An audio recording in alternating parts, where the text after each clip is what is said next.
Imagine earning a substantial income each year, yet constantly feeling financially strained, as if you're always struggling to make ends meet. Now picture someone with that exact same salary, living with absolute financial peace of mind. The difference isn't about their pay. It hinges on a single, crucial figure that most people barely acknowledge. Let's consider two individuals, Jace and Logan.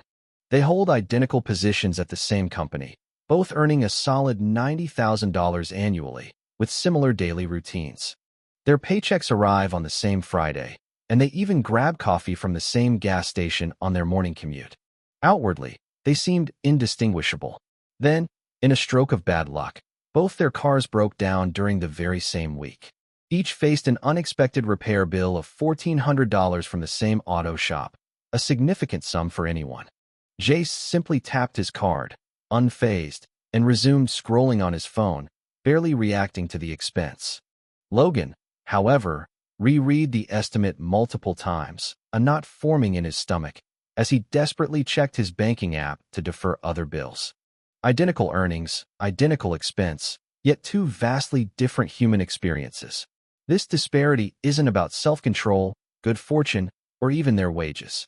The true differentiator is a financial metric neither of them ever discusses: their net worth. There are three distinct thresholds along this financial spectrum where life quietly shifts from a constant struggle to something entirely new. I'm Nick, and I've invested considerable time in unraveling why people with identical incomes can inhabit such contrasting financial realities. If you've ever felt like you're toiling away but getting nowhere, please hit subscribe, because we're about to map out these three net worth levels that transform your entire financial outlook. We constantly fixate on income, but salary is like water passing through your hands. Net worth is what actually remains in your financial bucket. It turns out this financial container has three distinct markers within it, representing levels where your money truly begins to behave differently. This insight perfectly explains the car repair scenario. Jay had surpassed the initial threshold, while Logan had not yet reached it. The first critical milestone, what I term escape velocity, is accumulating a net worth of $100,000. I realize this amount might seem impossibly distant for some, or perhaps surprisingly modest for others. However, this particular threshold is paramount to our entire discussion. Charlie Munger, the late business partner of Warren Buffett and a man of immense wealth, offered a profound insight into building riches that's often quoted for good reason.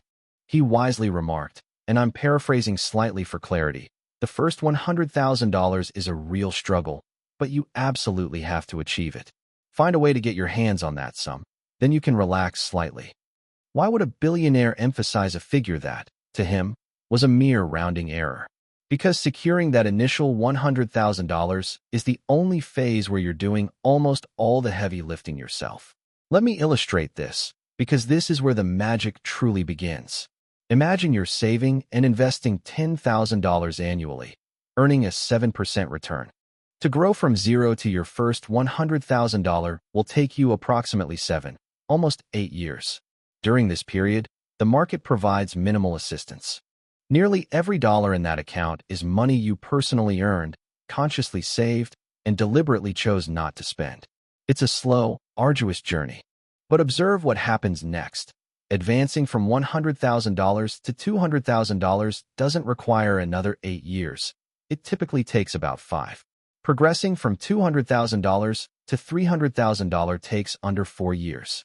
Here's the part that should truly grab your attention. Moving from $500,000 to a full million takes roughly the same amount of time it took you to accumulate that very first $100,000. The difference is staggering. You're now generating 10 times the wealth within that identical time frame, with similar effort and patience. Why? Because your money has finally started working for you. An investment of $100,000 at a 7% return generates approximately $7,000 annually on its own. That's nearly a full year's maximum IRA contribution, earned while you sleep. You spent 8 years pushing that financial snowball uphill, and at $100,000, it crests, beginning to roll down the other side effortlessly. Yet, the true power of this sum isn't merely mathematical. The real impact of $100,000 lies not merely in its mathematical value. but in its profound effect on your mental state. A particular study often comes to mind, where researchers recruited ordinary shoppers at a New Jersey mall. Participants were asked to envision a car repair scenario, much like Logan's, with costs either $150 or $1,500. Following this, everyone took a standard problem-solving test, revealing no performance difference among wealthier individuals. However, lower-income shoppers imagining the $1,500 repair performed significantly worse, dropping by a full standard deviation. These were the same individuals with identical cognitive abilities. Their performance only suffered from 30 seconds of financial anxiety. What truly resonates is the researchers' own haunting description. They equated this mental burden to losing an entire night's rest. Imagine navigating your entire life, every decision and conversation, every parenting moment or promotion opportunity. You're permanently a little sleep-deprived. This isn't due to physical tiredness, but because a constant background process in your mind is assessing emergency financial coverage. This perfectly describes Logan in that parking lot. His brain isn't inferior, merely overburdened, and this situation is far from uncommon. The Federal Reserve recently reported that almost 30% of American adults couldn't cover a surprise $500 expense. Roughly the same percentage lacked 3 months' worth of living expenses. This isn't a lack of discipline, but a lack of a financial buffer. $100,000 buys you freedom from this stress, not luxury, but mental tranquility. This is the essence of Level 1. Not about accumulating vast wealth, but about reclaiming your mental peace and clarity. Before we climb higher, an honest self-check is crucial, since the next levels only truly matter once you've nailed this one. Ask yourself, are you below this line, right on it, or past it?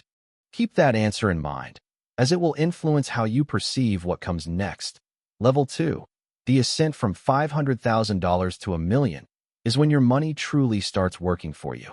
Hold that thought in your mind, as it will profoundly shape how you interpret the next stages.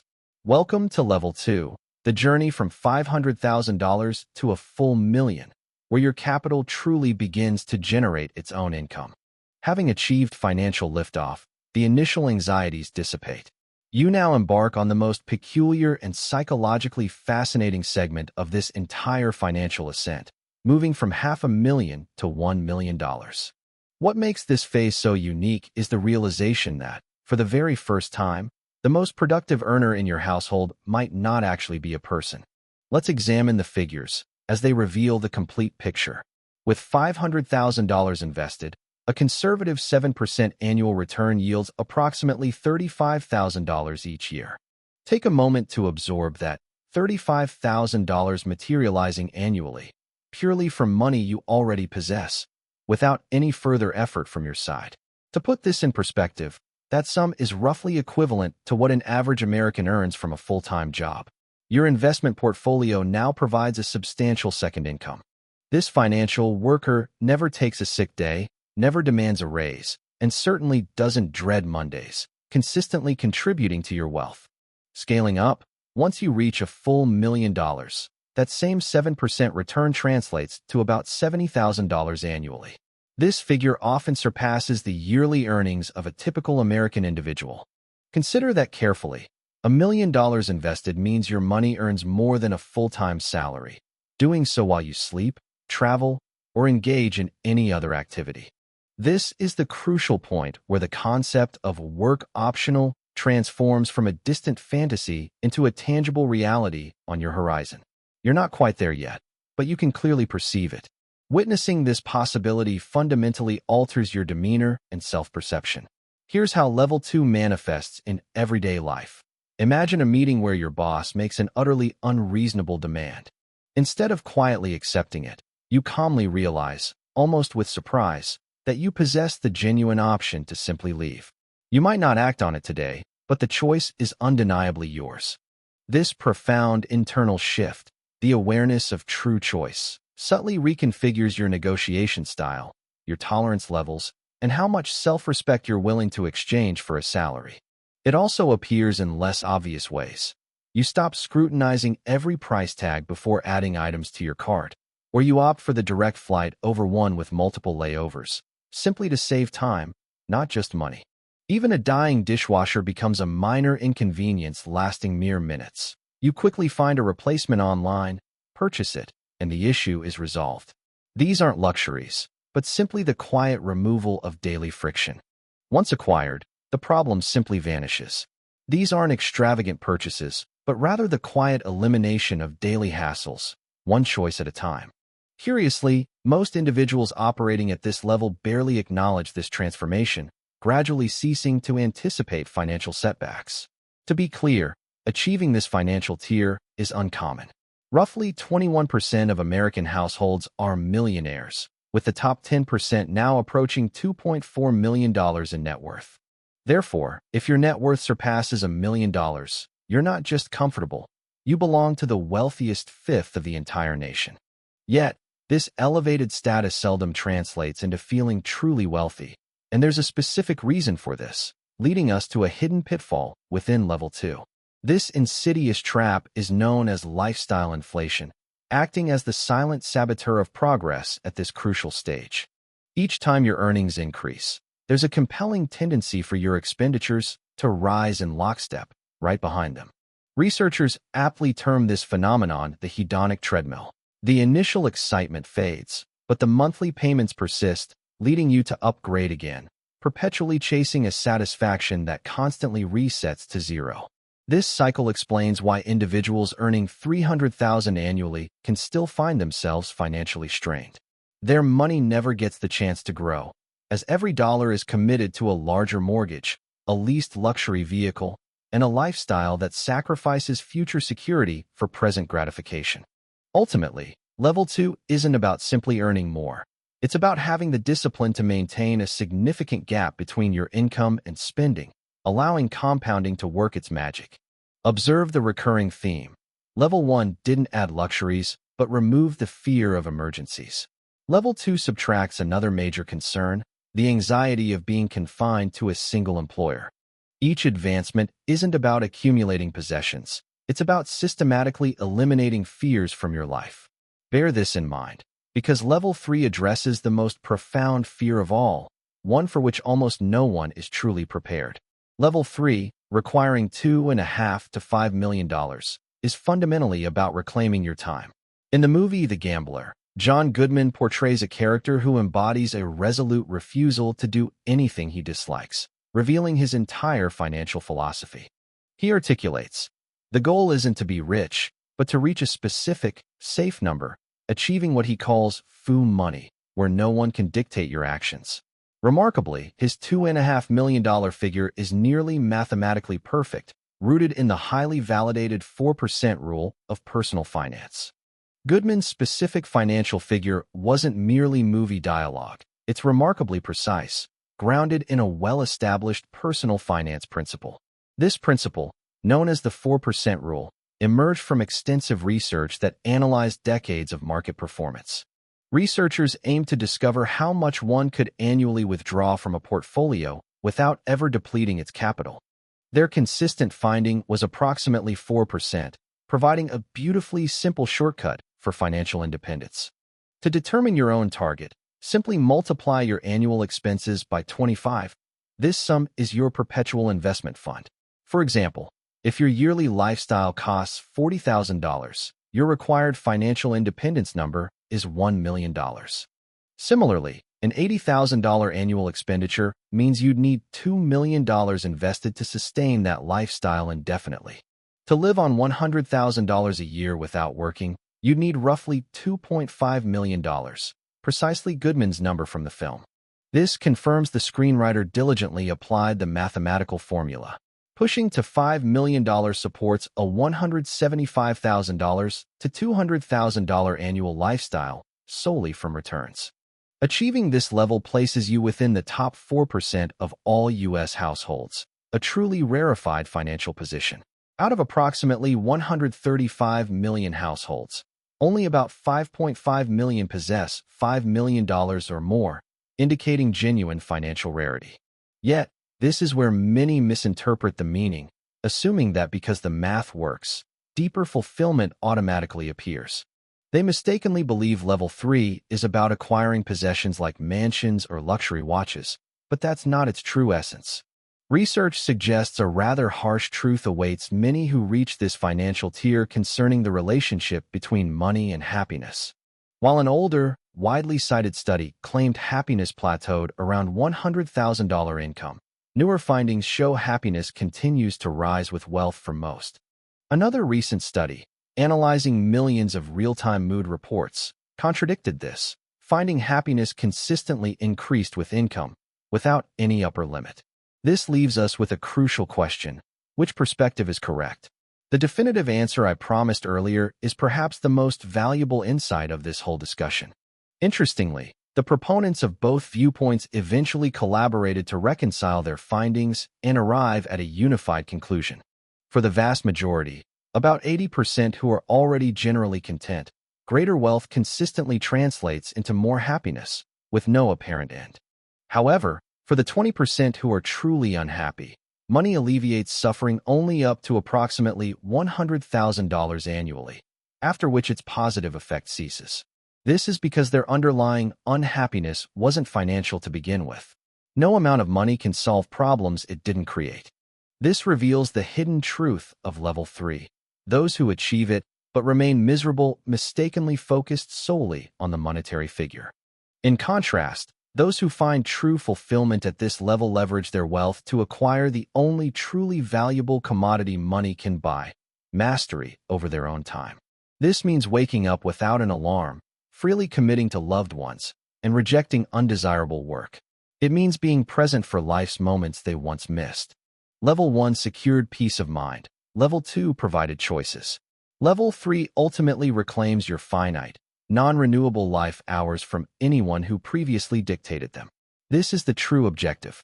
If you're currently feeling discouraged, thinking you haven't even reached level 1, please understand this clearly. The rarity of these levels isn't a setback. It's precisely why they are so worthwhile to pursue.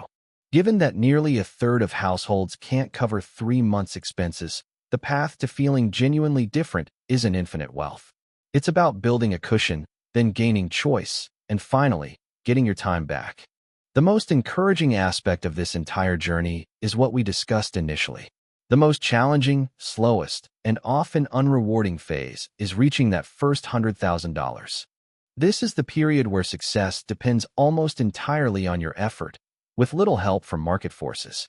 It's where most people give up, right in the midst of the struggle, just before momentum truly builds. If you can simply endure this unexciting beginning, the financial dynamics will shift to your advantage instead of working against you. You don't need to be smarter, you just need to be persistent. As the financial snowball crests, the math shifts from working against you to actively supporting your goals. You don't need to be smarter. Simply outlasting the unexciting beginnings requires stubborn persistence.